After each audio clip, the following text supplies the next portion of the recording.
Hello friends, मेरे digital classes में आप लोग का बहुत बहुत फिर से नए सेशन में स्वागत करता हूं। तो हम डेली बेस पे करंट अफेयर्स पढ़ते हैं। तो आज है 30 जून। 30 जून से जितने भी करंट अफेयर से क्वेश्चन बनेंगे यहाँ से हम कवर करें। कोई भी एग्जाम का आप प्रिपरेशन कर रहे हैं, एसएससी, रेलवे, यूपीएससी, कोई भी स्टेट का एग्जाम हो, सेंट्रल गवर्नमेंट के एग्जाम हो, तो लगभग आपका सभी एग्जाम को कवर कराएंगे। बहुत ही ज़्यादा इंपॉर्टेंट होता है करंट अफेयर्स। अगर क्वेश्चन की बात करूँ तो यहाँ से 7 से 8 क्वेश्चन पूछा जाता है आपके हर एग्जाम में, और कभी कभी इसका जो वेटेज है 8 से 10 क्वेश्चन भी यहाँ से पूछ लिए जाते हैं। तो इसलिए करंट अफेयर्स जो सेक्शन होते हैं बहुत ही ज़्यादा इंपॉर्टेंट होता है। तो चलिए सेशन को बढ़ाते हैं आगे। पहली बार आए हैं तो चैनल को सब्सक्राइब करके रख लीजिएगा ताकि नोटिफिकेशन आप तक पहुँच पाए। तो पहला क्वेश्चन देखते हैं। हाल ही में गूगल के जो मूल कंपनी है अल्फ़ाबेट, गूगल के कंपनी जो उसकी जो मूल कंपनी है अल्फ़ाबेट इंक पर किस देश ने $47 मिलियन का जुर्माना लगाया? तो चीन, फ्रांस, रूस या इनमें से कोई नहीं थी। ये आपके रूस के द्वारा लगाई है। तो रूस की जो रूस सरकार है, रूसी सरकार, तो यहाँ पे गूगल पे लगभग 47 मिलियन, तो $47 मिलियन का ये आपका जुर्माना लगाया है। क्या कारण था ये रूस के द्वारा इसको लगाया था? ये आपका जो यूट्यूब के जो चैनलों को ब्लॉक करने के लिए जो गूगल के द्वारा बहुत सारे यूट्यूब चैनलों को यहाँ पे ब्लॉक किया गया था। तो यहाँ पे जो रूस के जो सरकार ने यहाँ पे जो निगरानी संस्था है रूसी अदालत, तो यहाँ का जो पहले गूगल के द्वारा जो पैसे अमाउंट जो जुर्माना लगाया था पूरा इसको नहीं पटा पाया था।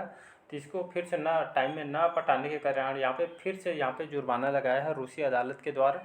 तो लगभग $47 मिलियन का फिर से इसको जुर्माना लगाया आपके गूगल कंपनी को। गूगल तो जानते होंगे रोज़ यूज करते हैं। तो आपके यूट्यूब चैनलों को ब्लॉक करने के लिए यहाँ पे रूस की अदालत ने लगभग $47 मिलियन का जुर्माना लगाया गया है। तो इसको याद रखिएगा।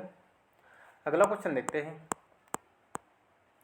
हाल ही में किसने राव हिटमैन नामक पुस्तक एक लिखी है? अदिति अशोक, एस हसनजादी, के सैलजा या इनमें से कोई नहीं? तो इसका जो करेक्ट आंसर हो जाएगा एस हसनजादी। ये आपके इनके द्वारा एक बुक लॉन्च की है आपके राव हिटमैन। इनकी जो बुक है नया बुक लॉन्च किया है। ये आपके राव पे आधारित है, एक एजेंट की उनकी कहानी पे इसको बुक को लिखी। मतलब ये आपके ऑटोबायोग्राफी है। कहने का मतलब ये आपके एक तो राव एजेंट है लकी विसिट करके, तो इनके ज़िंदगी के ऊपर मतलब उनके बायोग्राफी पे बुक को खास करके लिखी गई है। ये राव एजेंट है तो उनके ऊपर बेस्ट बुक को लिखी गई है। तो ये आपके जो आथर हैं एस हसनजादी, तो उनके द्वारा इस बुक को राव एजेंट पे खास करके इस बुक को लिखी गई है। तो आप पढ़ना चाहते हैं तो आप पढ़ सकते हैं बुक को मंगा के। अगला क्वेश्चन देखते हैं। हाल ही में हिंदुस्तान यूनिलीवर ने एमडी और सीईओ के रूप में किसको बनाया गया? तो रजत वर्मा, इनके सिंह, रोहित जावा या इनमें से कोई नहीं? तो हाल ही में जो हिंदुस्तान यूनिलीवर जो लिमिटेड है, ये आपकी जो कंपनी कहाँ की कंपनी है?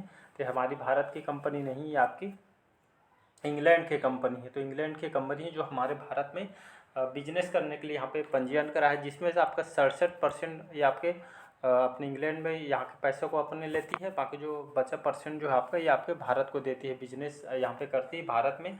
और 1933 में स्थापना किया गया है। मुंबई महाराष्ट्र में इसका हेडक्वार्टर है। इसको याद रखें। तो भारत में व्यापार करती है आपके जाने माने इंग्लैंड की कंपनी, जिन बहुत सारे प्रोडक्ट इसके आते हैं, हेल्थ को लेकर, खाने पीने के बहुत सारे इसके देखें हिंदुस्तान यूनिलीवर लिमिटेड ऐसा लिखा रहता है। तो आपके इंग्लैंड की कंपनी जो हमारे भारत में व्यापार करती है, तो इसको याद रखिएगा। जिसके हाल ही में एमडी और सीईओ आपके रोहित जावा जो हमारे भारतीय मूल के हैं, के हाल ही में एमडी और सीईओ के रूप में इनको बनाया गया। 1933 में इसकी स्थापना किया गया था। अगला क्वेश्चन है। हाल ही में WEF द्वारा जारी एनर्जी ट्रांजैक्शन इंडेक्स में कौन शीर्ष स्थान पर रहे? तो स्वीडन, डेनमार्क, नॉर्वे या इनमें से कोई नहीं? ये इंडेक्स इंपॉर्टेंट है, याद रखिएगा। तो हाल ही में WEF द्वारा जारी इंडेक्स ट्रांजैक्शन इंडेक्स कौन से स्थान पर है? आपके स्वीडन देश जो है आपके इसमें शीर्ष स्थान पर है। आपके एनर्जी ट्रांजिशन इंडेक्स क्या होता है? तो खास करके ये ऊर्जा से संबंधित इंडेक्स है। खास करके 120 देश में कौन सा देश का सबसे ज़्यादा ऊर्जा उत्पादन किया जाता है, मतलब जो ऊर्जा उत्पादन के मामले में। इसी तरह हमारे जो भारत जो ये आपकी जो इंडेक्स में 67 नंबर पे, याद रखिए। तो भारत में ऊर्जा संक्रमण जो सूचकांक है ये आपके सुरक्षित और आपके अच्छे जो सूचकांक में जो एनर्जी देने के मामले में ये हमारा जो भारत है 67 रैंक है हमारा भारत का, जिसमें आपका जो स्वीडन देश है आपका पहले ये स्थान में है, फिर फिलीपींस, नॉर्वे सभी लाइन से 1 2 3 क्रम में है। तो भारत का रैंक आपके लिए इम्पोर्टेंट हो तो 67 जो रैंक है आपका एनर्जी और ट्रांजेक्शन इंडेक्स में 67वें स्थान पर है, तो इसको याद रखिए। तो आपकी एनर्जी जो ट्रांजेक्शन अर्थव्यवस्था को भी अच्छा लाता है इसमें, तो 120 देश के रैंक में इसको निकाली गई है, जिसमें स्वीडन प्रथम स्थान पे है और भारत हमारे 67वें स्थान पे। तो ये वाला हमारा भारत का जो रैंक है ये इम्पोर्टेंट है। तो यहाँ पे देख सकते हैं आपका स्वीडन कहाँ पे है, तो स्वीडन ये है। लगे कंट्री आपका फिनलैंड है, नॉर्वे है, ये आपके फर्स्ट सेकेंड थर्ड में नंबर में है, तो इसको याद रखिएगा। तो ऊर्जा के मामले में कौन सा देश जो आपके खासकर रैंक को जारी किया जाता है, हाल ही में जारी QS वर्ल्ड यूनिवर्सिटी रैंकिंग में कौन सा यूनिवर्सिटी शीर्ष स्थान पर है, तो Cambridge university, Oxford university, MIT या इनमें से कोई नहीं थी। आपका QS वर्ल्ड यूनिवर्सिटी रैंकिंग क्या होता है, तो ये खास करके कौन सा जो विश्वविद्यालय है ये आपके सबसे हर क्षेत्र में, पढ़ाई के सेक्टर में हो गए, हर क्षेत्र में, मतलब कौन सा जो विश्वविद्यालय इसमें शीर्ष स्थान पर, ऐसा करके QS वर्ल्ड यूनिवर्सिटी रैंकिंग जारी किया जाता है। कौन सा विद्यालय या आपके दुनिया में कौन सा जो विश्वविद्यालय सबसे स्थान मतलब प्रथम स्थान पर है, हर सेक्टर में, पढ़ाई के सेक्टर, जॉब के सेक्टर, हर सेक्टर में आपका लगभग 11 विषय में इसको निकाली जाती है। तो इसको याद है। 2023-24 के लिए जो MIT है, सी ऑप्शन, MIT को दुनिया का सबसे पहले स्थान इसको दिया गया इस विश्वविद्यालय को, तो इसको याद रखें। तो आपका जो MIT है लगभग 12 वर्षों से आपका शीर्ष स्थान पर चला आ रहा है, तो इसको याद रखिए। सी ऑप्शन करेक्ट आंसर है। तो यूनिवर्सिटी रैंकिंग है, मतलब पढ़ाई के मामले में कौन सा दुनिया में कौन सी यूनिवर्सिटी टॉप पे है, ऐसा करके निकाला जाता है। अगला क्वेश्चन देखते हैं, हाल ही में अंतर्राष्ट्रीय अन्ननाज दिवस, यह जो दिवस है कब मनाया गया, तो 25 जून, 27 जून, 26 जून या इनमें से कोई नहीं। तो इसको 27 जून को हर साल प्रत्येक वर्ष इसको मनाया जाता है। नेशनल पाइनएप्पल डे इसको बोला जाता है इंग्लिश में। तो हर साल 27 जून को यह जो दिवस है मनाया जाता है। और इसको सबसे पहले 2011 में इसको मनाया गया था। और पाइनएप्पल के लोगों को जागरूक करने, जो अनानास जो फल है, खास करके हमारे जो ब्रेस्ट कैंसर, जो बड़े बड़े जो बीमारी होते हैं, ब्रेस्ट कैंसर हो गया, साथ ही साथ शरीर के जो प्रतिरोधक क्षमता को आपके बढ़ाती है अनानास। ये तो बहुत सारे फायदे होते हैं इसको खास कर, तो इसीलिए लोगों को जागरूक करने के लिए इसको मनाया जाता है अनानास दिवस को। तो बड़े बड़े बीमारी जैसे ब्रेस्ट कैंसर हो गए, शरीर के प्रतिरोधक क्षमता को बढ़ाने में बहुत ही हेल्प करता है अनानास दिवस। कब मनाया जाता है, तो 27 जून को मनाया जाता है। नेक्स्ट क्वेश्चन देखते हैं, हाल ही में कहाँ नए हाईकोर्ट परिसर की आधारशिला रखी गई है, लद्दाख, जम्मू, उपयुक्त में से कोई नहीं। उपयुक्त में तो दोनों या डी है, इनमें से कोई नहीं थी। आपका देख सकते हैं हाल ही में लद्दाख और जम्मू कश्मीर में नए हाईकोर्ट परिसर के आधारशिला रखी गई। तो यहाँ पे नए हाईकोर्ट यहाँ पे बनाया जा रहा है, जिसकी आधारशिला यहाँ पे हाल ही में कुछ दिन पहले यहाँ पे रखी गई। तो लद्दाख और आपका जम्मू कश्मीर, ये दोनों जगह नए हाईकोर्ट यहाँ पे आधारशिला रखी गई, मतलब यहाँ पे नया हाईकोर्ट बनाया जा रहा है। तो उपयुक्त दोनों करेक्ट आंसर हो जाएगा। लद्दाख और जम्मू कश्मीर याद रखिए, दोनों इंपॉर्टेंट क्वेश्चन है। लद्दाख आपका केंद्र शासित प्रदेश है। अगला क्वेश्चन है, हाल ही में किसने चैंपियन 2.0 पोर्टल लॉन्च किया है, नरेंद्र मोदी, नारायण राणे, पीयूष गोयल या इनमें से कोई नहीं। तो इसका जो करेक्ट आंसर हो जाएगा नारायण राणे। तो नारायण राणे कौन है, ये भी option correct answer. Champion 2.0 portal क्या है समझते हैं। तो आपको ये नारायण पहले बात करते हैं। तो नारायण जो राणे हैं हमारे सूक्ष्म मध्यम उद्यम मंत्रालय के अभी हेड हैं, मंत्री हैं, तो इसको याद रखिए। तो खास करके जो चैंपियन 2.0 जो इसको खास करके भारत की जो अर्थव्यवस्था, चाहे आपके हर सेक्टर में, बिजनेस के सेक्टर में, खास करके जो छोटे छोटे व्यवसाय हैं, इसको बढ़ाने के लिए इसको खास करके चैंपियन 2 पोर्टल को लॉन्च किया। इसके तहत एक ऐप भी लॉन्च किया गया है इसके नाम से। और साथ ही साथ जो महिलाओं को आगे बढ़ाने के लिए इसको खास करके इसको आगे बढ़ाया जाए।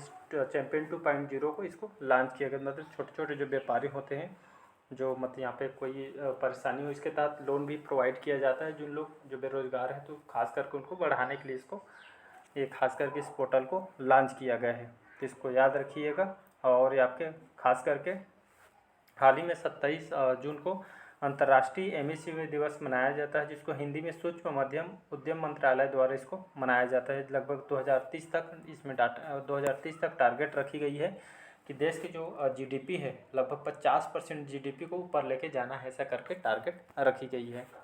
जिसका नारायण राणे ने इस पोर्टल को लॉन्च किया। आप इसके साथ आपका ऐप भी इसको लॉन्च किया गया है। अगला क्वेश्चन देखते हैं, हाल ही में सरकार ने पशु चिकित्सा दवाओं के लिए एनओसी देने के लिए कौन सा पोर्टल शुरू किया है? तो पशु portal, veterinary portal, Nandi portal या इनमें से कोई नहीं। तो ऐसी ऑप्शन याद रखिए, नंदी पोर्टल याद रखिए। तो हमारी जो केंद्र सरकार ने खास करके जो पशु के उनके हेल्थ को लेके यहाँ पे चिकित्सा के साथ साथ यहाँ पे उनके साथ औषधि दवाई वगैरह टीका वगैरह भी इसमें साथ लॉन्च किया गया है। तो इसके साथ पशु चिकित्सा दवाओं के साथ का एनओसी यहाँ पे देने की यहाँ पर पोर्टल भी इसके द्वारा लॉन्च किया गया है। तो केंद्र सरकार के द्वारा पशु चिकित्सा और औषधियों के लिए आपके इस नंदी पोर्टल को खास करके लॉन्च किए गए। साथ ही साथ यहाँ पे टीका भी इसको लॉन्च किया गया है खास करके इस आपके जानवरों के लिए। तो इसको याद रखिएगा। अगला क्वेश्चन देखते हैं, हाल ही में FIFA club world cup, FIFA जो वर्ल्ड कप जो होने जा रहा है 2023 का, इसका आयोजन कौन से शहर इसमें आयोजन किया जा रहा है या होस्ट सिटी कौन है? तो होस्ट इस बार आपके दुबई, जेद्दा, तेहरान या इनमें से कोई नहीं। इस बार होस्ट सिटी के रूप में जेद्दा या आपके जो जेद्दा जो शहर आपके सऊदी अरब का जो सबसे बड़ा शहर है जेद्दा, तो इस बार जो होस्ट कंट्री जेद्दा को चुनी गई है। तो जो फीफा 2023 का जो वर्ल्ड कप है ये आपका होस्ट कंट्री के रूप में जेद्दा को चुनी गई है। सऊदी अरब का सबसे बड़ा सिटी है। तो इसको याद रखिए। आपका जो फीफा जो फुल फॉर्म होता है इसका federation international football D association इसका फुल फॉर्म होता है। और फीफा की स्थापना 1904 में इसकी स्थापना किया गया था। पेरिस फ्रांस में इसका हेडक्वार्टर है। तो इसको याद रखिए। आप कब से स्टार्ट होगा फीफा? तो आपके 20 जुलाई से ईडन पार्क, याद रखिए 20 जुलाई ईडन पार्क में इसके मतलब यहाँ पे 20 जुलाई से स्टार्ट हो जाएगा ईडन पार्क में। ईडन पार्क आपका कहाँ है? तो ये आपका ईडन पार्क आपका न्यूजीलैंड में है। तो इसको याद रखिएगा। ये आपका लगभग न्यूजीलैंड और ये आपका मैच किसके बीच खेला जाएगा? तो खास करके आपका न्यूजीलैंड और आपका नॉर्वे। तो इन दोनों देशों के बीच आपका जो फीफा खेल है आपका फुटबॉल से संबंधित खेल है। तो न्यूजीलैंड और नॉर्वे 20 जुलाई को ईडन पार्क में इसको पहले बार खेला जाएगा। इसका लास्ट मैच फाइनल मैच कब है? तो 20 अगस्त 2023 को इसका फाइनल मैच है। तो इसको याद रखिएगा। अगला क्वेश्चन देखते हैं, हाल ही में किस महिला खिलाड़ी को WCCC क्रिकेट समिति में शामिल किया गया है? हीथर नाइट, योन मार्गन, झूलन गोस्वामी या डी है उपयुक्त में से सभी। तो इसका जो करेक्ट आंसर हो जाएगा उपयुक्त सभी करेक्ट आंसर। ये देख सकते हैं हमारे भारत की जो झूलन जो स्वामी हमारे भारतीय टीम के महिला क्रिकेट टीम के जाने माने खिलाड़ी हैं। ये दोनों हैं यहाँ पे इंग्लैंड के खिलाड़ी। तो हाल ही में इन महिला खिलाड़ियों को WCC या फिर विश्व क्रिकेट जो कमेटी में इनको शामिल किया है, इन तीनों को खास करके।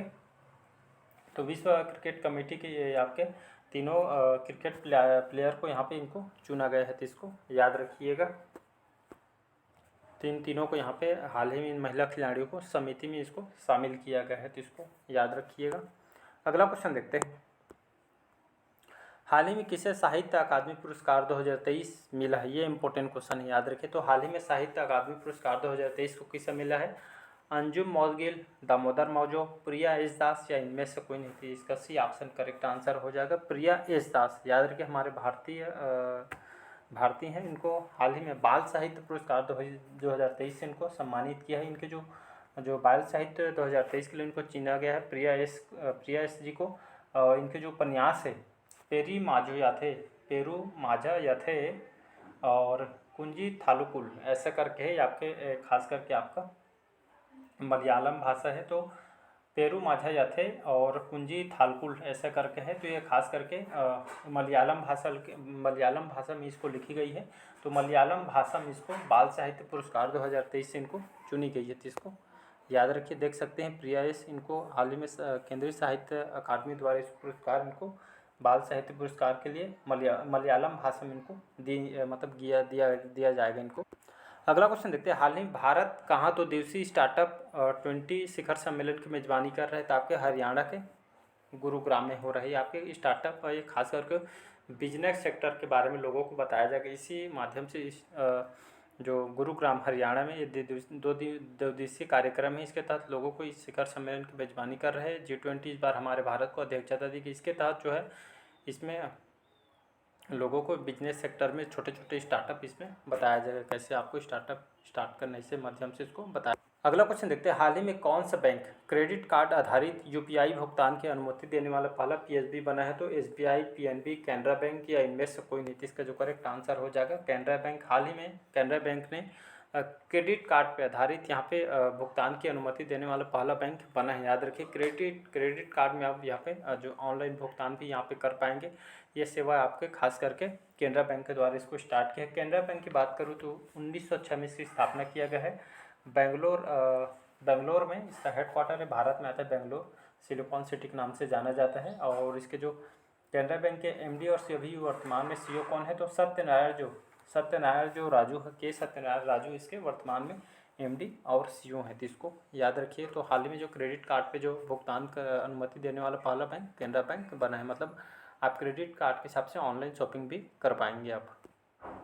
अगला क्वेश्चन देखते हैं, हाल ही में किस राज्य ने गौ हत्या के खिलाफ ऑपरेशन कॉन्विक्शन शुरू किया है? हरियाणा, उत्तर प्रदेश, मध्य प्रदेश या इनमें से कोई नहीं? तो इसका जो करेक्ट आंसर हो जाएगा उत्तर प्रदेश। तो हाल ही में जो उत्तर प्रदेश जो यहाँ जो सरकार है, योगी आदित्यनाथ जी यहाँ के सीएम हैं।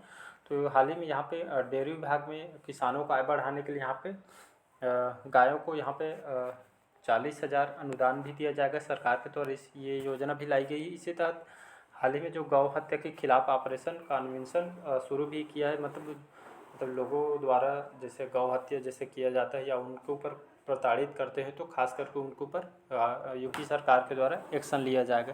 तो खास करके यहाँ पे उत्तर प्रदेश सरकार के द्वारा इसको लाया गया है। मतलब गौ हत्या यहाँ पे करना पूरी तरीके से यहाँ पे प्रतिबंध कर दिया गया है। तो उनको जैसे करते हैं या पकड़ा गया है तो उनके ऊपर कड़ी कार्रवाई एक्शन लिया जाएगा शासन के द्वारा।